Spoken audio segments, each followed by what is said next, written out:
জীবন জীবিকা বা দেশ প্রেম, কৃষি কি বণিজ পরিবেশ জ্ঞান, জীবন জীবিকা বা দেশ প্রেম, কৃষি কি বণিজ পরিবেশ জ্ঞান, ସବୁରି ହିତରେ ଆମେ ସମର୍ପଣ। Radio Bagha Jatin, radio Bagha Jatin, radio Bagha Jatin, radio Bagha Jatin. ଶ୍ରୋତା ବନ୍ଧୁ, ଆପଣମାନେ ଶୁଣୁଛନ୍ତି ରେଡିଓ ବାଘାଯତୀନ ଗୋଷ୍ଠୀ ବେତାର କେନ୍ଦ୍ର। କାର୍ଯ୍ୟକ୍ରମ ପ୍ରସାରିତ ହେଉଛି 89.6 FM ବ୍ୟାଣ୍ଡରେ। ପ୍ରଚାର କରୁଛୁ ଆଜିର ଅନୁଚିନ୍ତା। ଉପସ୍ଥାପନା କରିଛନ୍ତି ଅବସରପ୍ରାପ୍ତ ଇତିହାସ ବିଭାଗୀୟ ମୁଖ୍ୟ, ସରକାରୀ ମହାବିଦ୍ୟାଳୟ କୋରାପୁଟ ତଥା ଆଇଆଇସି ଭୁବନେଶ୍ୱରର ପାଠ୍ୟ ଖସଡ଼ା ନିର୍ଦ୍ଦେଶକ ପ୍ରଫେସର କାମାକ୍ଷୀ ପ୍ରସାଦ ଦାସ। ଶ୍ରୋତାବନ୍ଧୁ ନମସ୍କାର। ମୁଁ ପ୍ରଫେସର କାମାକ୍ଷୀ ପ୍ରସାଦ ଦାସ, ଅବସରପ୍ରାପ୍ତ ଇତିହାସ ବିଭାଗୀୟ ମୁଖ୍ୟ, ସରକାରୀ ମହାବିଦ୍ୟାଳୟ କୋରାପୁଟ ତଥା ଆଇଆଇସି ଭୁବନେଶ୍ୱରର ପାଠ୍ୟ ଖସଡ଼ା ନିର୍ଦ୍ଦେଶକ। ରେଡ଼ିଓ ବାଘାଯତୀନ 89.6 FM ବେତାର କେନ୍ଦ୍ରରୁ ଆଜିର ଅନୁଚିନ୍ତା କାର୍ଯ୍ୟକ୍ରମକୁ ଆପଣମାନଙ୍କୁ ସ୍ୱାଗତ କରୁଛି। ଆଜି ଆମେ ଶୁଣିବା ମୋ ଆଲେଖ୍ୟ ନାରୀଟିଏ ପରିବାରର ମେରୁଦଣ୍ଡ କାହିଁକିର ଦ୍ୱିତୀୟ ଭାଗ।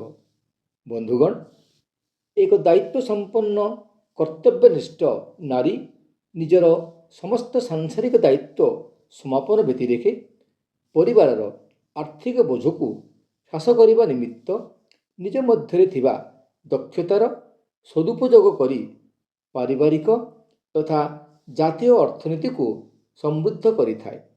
ଜଣେ ନାରୀର ଏଭଳି ଯଥାସାଧ୍ୟ ପ୍ରଚେଷ୍ଟା ଆଜିର ବସ୍ତୁବାଦୀ ଜଗତ ପାଇଁ ଅତ୍ୟନ୍ତ ଗୁରୁତ୍ୱ ବହନ କରି ତା'ର ମର୍ଯ୍ୟାଦାକୁ ଦ୍ୱିଗୁଣିତ କରିଥାଏ।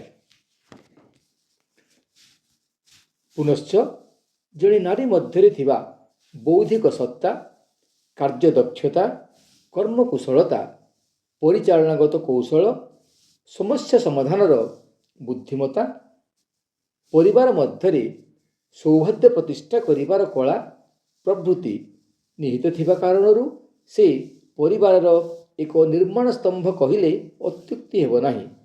ତେଣୁ ତ କୁହାଯାଏ, ଗୋଟାଏ ପରିବାରର ଏକତା ଓ ସମୃଦ୍ଧି ନାରୀର ଦାୟିତ୍ୱବୋଧତା ଏବଂ ଦୟାଶୀଳତା ବା କମ୍ପାସନ୍, ରେଜିଲିଏନ୍ସ ବା ନମନୀୟତା, ୱିଜଡମ୍ ବା ପ୍ରଜ୍ଞା ଉପରେ ନିର୍ଭର କରିଥାଏ। ତେଣୁ ତ ନାରୀଟିଏ ପରିବାର ତଥା ସମାଜର ମେରୁଦଣ୍ଡ ରୂପେ ଗୃହୀତ। ଏଠାରେ କହିବା ବାହୁଲ୍ୟ ଯେ ଗୋଟାଏ ନାରୀ କନ୍ୟା, ବଧୂ ଭୂମିକାରେ ଉଭୟ ପରିବାର ମଧ୍ୟରେ ଯୋଗସୂତ୍ର ସ୍ଥାପନ କରିଥାଏ।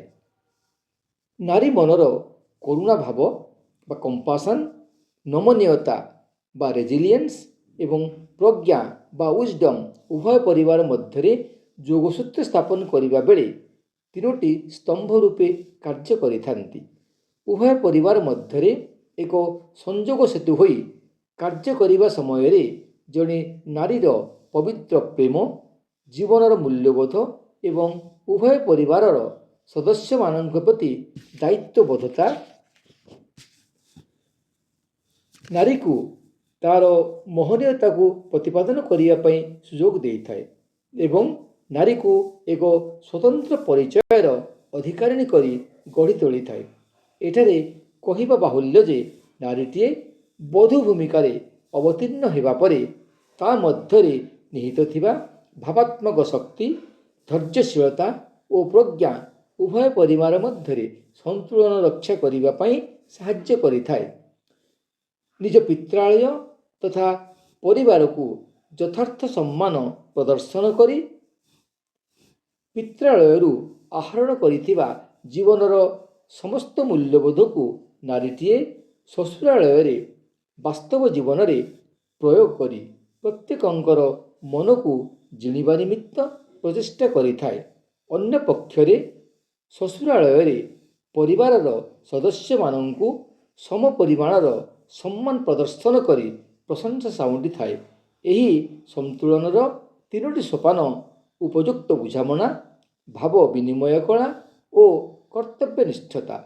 ଉପରୋକ୍ତ ତିନୋଟି ସୋପାନକୁ ସଫଳତାର ସହ ଅତିକ୍ରମ କରିବା ବେଳେ ନାରୀଟିଏ ତା ସମୟ ଓ ଭାବପ୍ରବଣତାକୁ ଯଥାସାଧ୍ୟ ପ୍ରୟୋଗ କରିବାର କୌଶଳକୁ ଶିକ୍ଷା କରିପାରିଲେ ହିଁ ଏକ ସଫଳ ପରିବାର ଗଠନ କରିହୁଏ।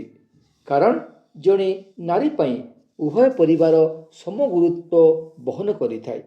ତାହେଲେ ବନ୍ଧୁଗଣ, ଆଜି ପାଇଁ ଏତିକି। ପୁଣି ଆସିବି ଆସନ୍ତା ଅଧ୍ୟାୟରେ। ନମସ୍କାର।